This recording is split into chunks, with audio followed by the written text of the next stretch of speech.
Bonjour, nous sommes le 13 février 2018. Je vais vous parler de la question de l'argent et des paradoxes qui sont liés à l'argent. Vous savez qu'il y a un paradoxe que je signale souvent, c'est-à-dire que celui qui cherche quelque chose, c'est que ça lui manque. Et que d'autres personnes ont ce qui lui manque. Donc il s'adresse aux personnes qui ont ce qui nous manque. C'est un paradoxe parce que, fin de compte, on va s'intéresser à quelque chose qui ne correspond pas à nos valeurs. Puisque si c'était nos valeurs, on n'en manquerait pas.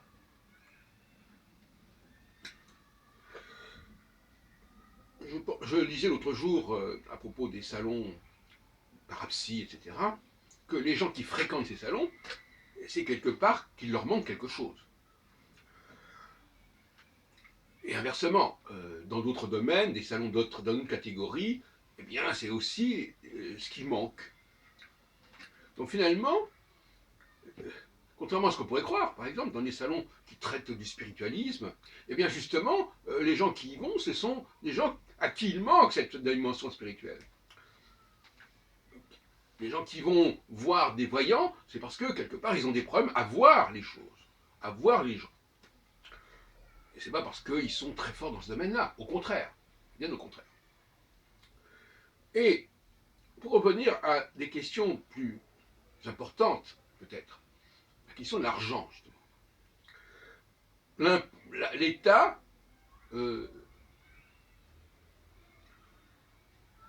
a besoin d'impôts.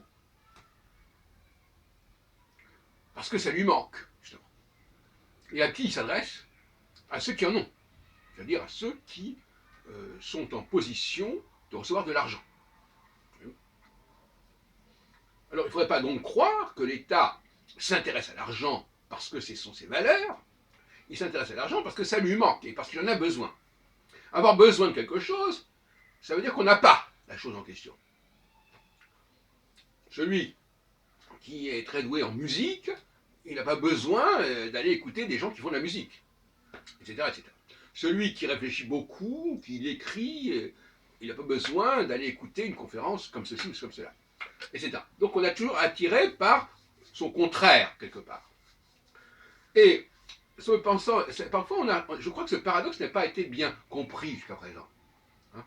Dans le cas des Juifs, par exemple, effectivement, ils ont été, on dit qu'ils sont liés à l'argent. La question est là de savoir, est-ce qu'ils sont liés à l'argent parce que ce sont leurs valeurs, ou est-ce que précisément parce que ça leur manque? C'est-à-dire que, effectivement, qu'est-ce qu'il y a en échange de l'argent?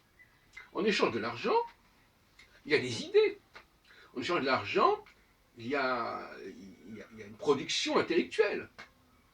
Production intellectuelle qui en elle-même ne rapporte pas d'argent à son auteur, mais qui va rapporter de l'argent à ceux qui utilisent cette production. Et il est donc normal que ceux qui gagnent de l'argent grâce à cette production en reversent une partie. C'est la redevance. Les dettes, on a des dettes qui sont liées, des dettes au sens large du terme, qui sont liées à ce que l'on reçoit d'autrui. Et en contrepartie, on a une dette de compensation, d'indemnisation en quelque sorte, comme diraient certains groupes. Donc, il ne faut pas avoir une vision faussée des choses, et il ne faut pas non plus culpabiliser quand on demande quelque chose qu'on n'a pas.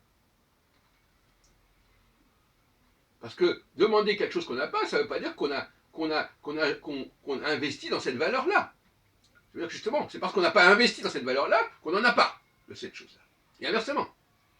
Donc tout le monde est en demande par rapport à quelque chose qu'il n'a pas. Tout le monde a besoin de quelque chose qu'il n'a pas. C'est ça le paradoxe. Et on a souvent tendance à croire qu'au contraire, c'est parce qu'on demande quelque chose parce qu'on en a, parce que justement, on vit pour ça. Non, on ne vit pas pour ça. On ne vit pas pour ça, mais on s'aperçoit qu'on ne peut survivre quelque part que si on reçoit quelque chose de l'autre. Que ce soit de l'argent, quand on est en haut pour recevoir ce qui vient d'en bas, ou quand on est en bas pour recevoir ce qui vient d'en haut. Et ce n'est pas le même type de produit, c'est pas la même chose, il n'y a pas la même dimension, il n'y a pas la même substance. Voilà ce que je voulais dire.